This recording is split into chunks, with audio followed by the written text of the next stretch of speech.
الرجيم بسم الله الرحمن الرحيم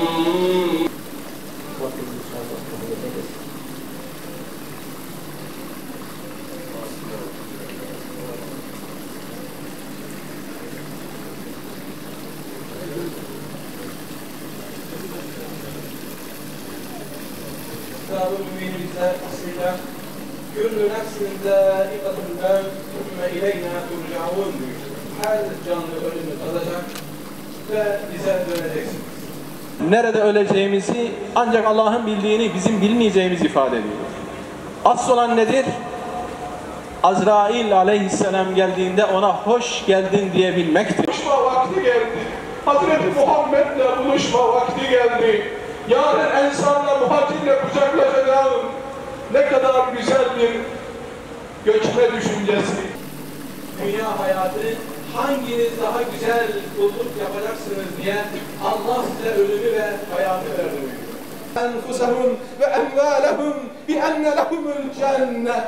Allah cenneti mallarınız ve canlarınız karşılığında satın almıştır. Yani canı vereceğiz, malı vereceğiz, şehadeti, mücahitliği ruhumuza dirilteceğiz ki o cennet bize nasip olsun. Üzerine düşenleri yaptılar. Biz üzerimize düşeni yapıyor muyuz diye her birimiz kendimize soralım. Gazze'ye, Kudüs'e, İslam davasına sahip çıkalım. Kudüs iman davasıdır. Kudüs iman davasıdır. Çünkü orada bizim ilk kıblemizdir. Allah-u Zülcelal davasına sahip çıkan müminlerden eylesin. Amin. Şahitlik eder misiniz? Dünya ve ahirete taalluk eden haklarınızı helal eder misiniz? Helal eder misiniz? Helal eder misiniz? Allah şehadetinizi makbul, şahitliğinizi makbul eylesin. Kardeşimizin şehadetini, dergahı, uhuviyetini makbul eyleyip onu Hazreti Hamza Efendimiz'e komşu eylesin. Allah-u Zülcelal rahmetiyle muamele eylesin. Resulullah için salavata, meyyit için duaya, her kişi niyetine uyun hazır olan imama.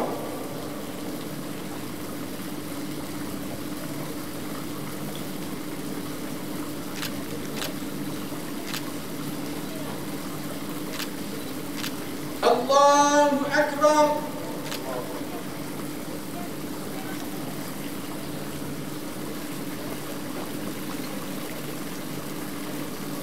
Allahu Ekber.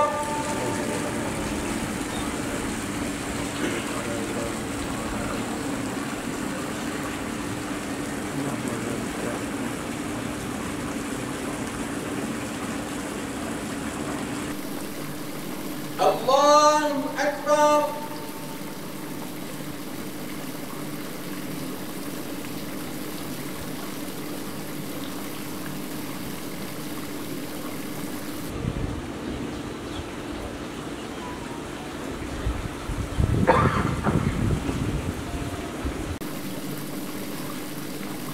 Allahu Ekber. Esselamu Aleyküm ve Rahmetullah. Esselamu Aleyküm ve Rahmetullah. Ruhu için El-Fatiha.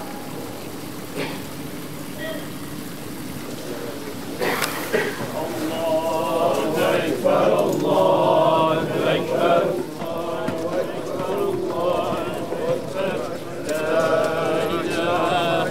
Allah, Allahu Ekber. Allahu Ekber.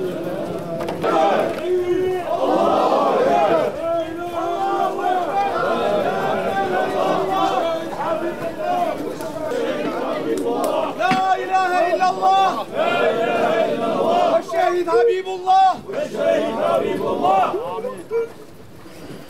Değerli kardeşler, defin Karşıyaka Mezarlığı U2 Ceyaza'da olacak.